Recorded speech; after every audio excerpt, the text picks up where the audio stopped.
Well, good afternoon, everyone, and welcome to the Texoma Cattleman here on 95.7 FM, 1420 AM, The Warrior, sponsored by Fanning Ag Products. We appreciate you tuning in to the program today. Hope you're enjoying your week. Hope you're enjoying the weather that we've had this week. We were pretty fortunate here in the Fannin County area a little earlier on yesterday morning to be able to get some much needed rain around the county, and we're definitely thankful for that for sure. I heard most of the reports that I heard were anywhere from about 1.25 inches all the way up to about 2 inches. So that was much welcome rain for the county, and we're definitely glad to have that. And hopefully it'll benefit our warm season perennial grasses that we're dealing with right now. Obviously we're in a corn harvest that's going on currently, but I've been in an ongoing hay harvest over the summer, and thank goodness we're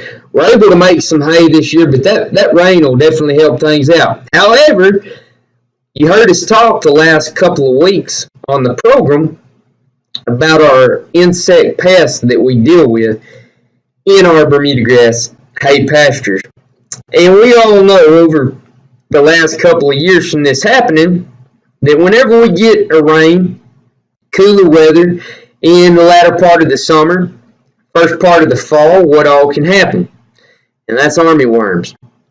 And so I did have a report just yesterday of some armyworms just north of our office. And so I want to kind of forewarn you a little bit, not scare you, but forewarn you that the conditions were right a little earlier on this week whenever we had that cool front move in just yesterday and then the rain come through. The conditions were right for an armyworm hatch, and so just kind of be on your guard. We talked last week about being able to scout for those, and so we talked about putting on a pair of rubber boots, and as you get a dew of an early morning, just walk out there, and if you'll see armyworms start collecting on those boots, that'll kind of give you an indication that you have them, obviously. And then if you don't do that, you may just go out in the middle of the day and kind of part that grass apart, and you should see them down underneath if you have them close to that soil surface. Other ways that people have described noticing them is if they go outside of an evening and the grass appears like it's moving. That's another way to notice if you have armyworms. So we say that to just kind of let you know, just to keep a watch out, kind of be on your guard, because they can come through and completely demolish a hay crop, a yard, pasture, whatever it may be. Literally in about we say overnight, but in a 24-hour period. If you're in a yard situation, it'll take you out your yard overnight, those armyworms will. So just be on your guard about it, and if you have any questions, we're here to help. 903-583-7453. Be happy to answer any questions over the armyworms. We've dealt with them a lot over the past several years, and so if you have any questions, let me know.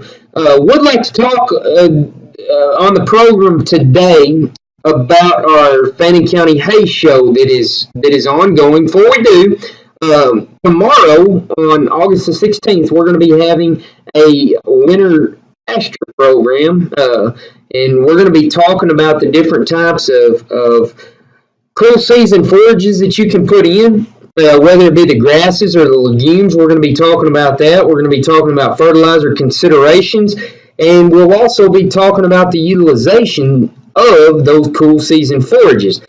So if you're interested in that, give us a call this afternoon, and we'll be happy to get your name on the list. That way we can account for you on the meal count that will be sponsored by Fannin Ag Products. They'll be cooking our hamburger lunch for tomorrow, and it'll also be sponsored by Pennington Seed Company. So if you'd like to attend that, give us a call, and we'll be happy to get you set up.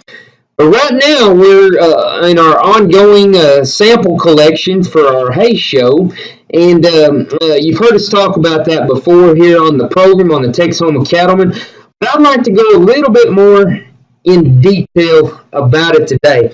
I'd like to just kind of give you an idea of some hay samples that we've taken in over the last few years, and kind of let you know the improvements that you can make through testing your hay, not only on producing that hay, improving your forages that you have out in the pasture, but also understanding the hay supplementation that you're giving those cows, and how to match that with a supplemental feeding strategy to make sure they're getting all of the nutrients that they need. So, to bring us a hay sample, all you've got to do, there's a few different ways you can do it. We've got a core sampler that you can check out from our office that you can actually drill into that hay bale with. It'll chop it up real fine. You can put it in a baggie and bring it to us at the office, and we'll sub-sample it from there. You can, if it's with a round bale, you can simply lift up that outer layer and reach in there and pull some of that good green material out and put that into a feed sack. Usually the easiest way to do it, and bring it up to the office. We'll sub-sample it there. If you have a square bale, you can do one of those two things. You can bring us a flake, or you can actually bring us the bale to the office, and we'll take care of sampling and everything. So that's the sampling part. We'll take care. It's free of charge. We'll take care of the delivery to get those tested. So you just got to get them to us at our office at 2505 North Center Street here in Bonham. We'll take care of the rest, get those analyzed, and get you the report back in September when we'll get those back for you. So the report, I want to talk about that a little bit, and then we're going to go into talking about the meaning of the things that you get back on the report. So here's a report that we got back a few years ago. The crude protein levels on this hay was 6.1%. The ADF, which is the acid detergent fiber, which is a value that corresponds to the level of cellulose and lignin in the plant, basically things that are non-digestible. Then you have the NDF, which is the value consists of all the cell wall contents plus the acid detergent fiber contents. It includes the cellulose, hemicellulose, and the lignin. Then we have the TDN value on there, which is the total digestible nutrients, which is an estimate of the energy content of the feed or roughage. So the crude protein value on this hay was 6.1. The ADF percentage was 38%. The NDF was 73%, and the TDN was 52.6%. So kind of we'd call it a little bit below average as far as cow hay on the crude protein values. We'd really like to see that crude protein value on cow hay if we can get it up to about 8 to 10%. And then a really good cow hay is going to exceed that 10% on the crude protein. For TDN values, most of our hay is going to be, if it's cut right, it's going to be somewhere between that 50 to 60%. So it's right there where we need it to be. And then on the ADF, acid detergent fiber, we see them from about 33% all the way up to 40%. We'll see some that's a little longer in the stage of maturity that'll creep over 40%. So that's about average as far as ADF and TDN. So you heard those values. Now I want to match up how that particular hay that we just mentioned, how you're going to supplement feed that hay. So if you're feeding 20% range cubes to meet a cow, 1,300 pound mature cow in early lactation, when she's going to require the most amount of nutrients to keep her thriving, she's going to require 5.2 pounds of 20% range cubes on a daily basis. That's quite a bit. I mean, if you've got 10 cows out there, that means every day you're going to be feeding 50 pounds of feed roughly. That can hit the pocketbook pretty good. So that's just kind of our baseline right there. We're going to work up from there. Nothing wrong with that though. I mean, it gives us something to kind of a starting point and say, okay, well, if we want to improve our hay quality, here's what we need to do as far as fertilization, maybe some weed management, maybe just cutting at a different stage of maturity, harvesting that hay. That gives us a baseline to be able to work with. This next hay I want to mention to you has a crude protein value of 11.1. It's pretty good. ADF, acid detergent fiber, 37.5. NDF is 63.5. And the TDN is a 53.3. So that's going to be, for cows, that's pretty good cow hay right there. I mean, I know a lot of people would love to feed that hay right there that I just mentioned. For a 1,200 pound mature cow in late gestation, she's going to require 2.3 pounds of range cubes on a daily basis. So in that was late gestation. I mentioned early lactation on that previous one, so I'm going to go ahead and mention early lactation on this one as well. 3.6 pounds of range cubes is what this hay will require for a cow that's in early lactation. So basically, if you've got 10 head of cows out there, we're going to have to feed 36 pounds of feed daily.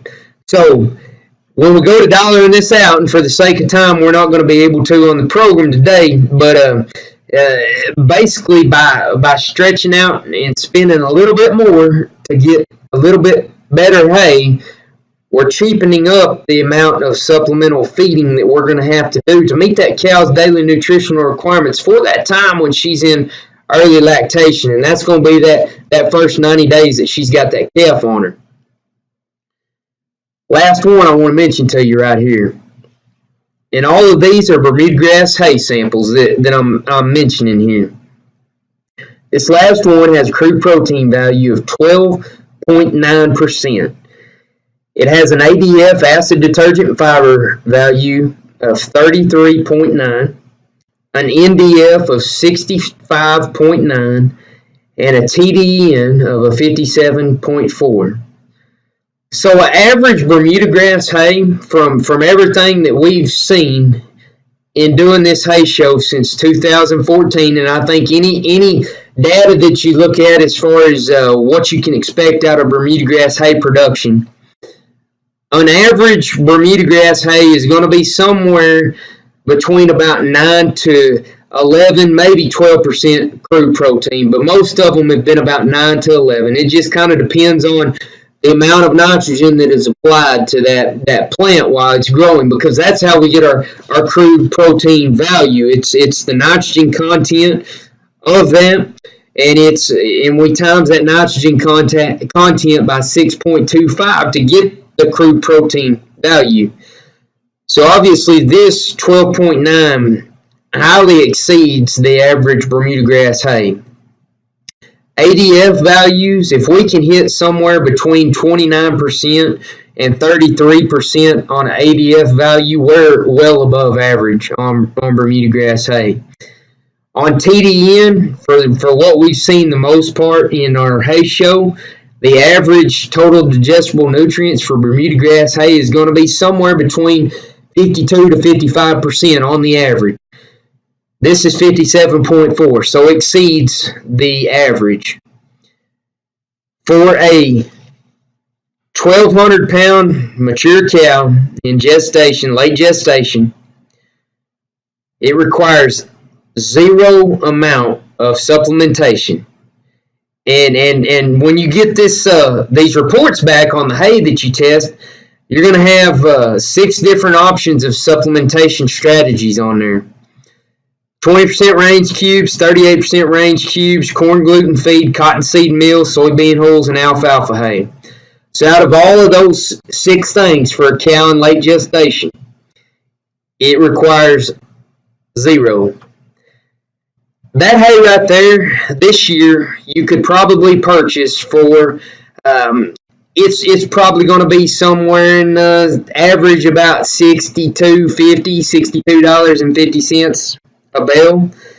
You may see it creep as high as $65 a bale at this point in time. So if we're averaging that we've got to feed a cow, we'll say 4 bales of hay, then that means if it's at $65 a bale, that means the cow cost on that hay is going to be $260 a cow.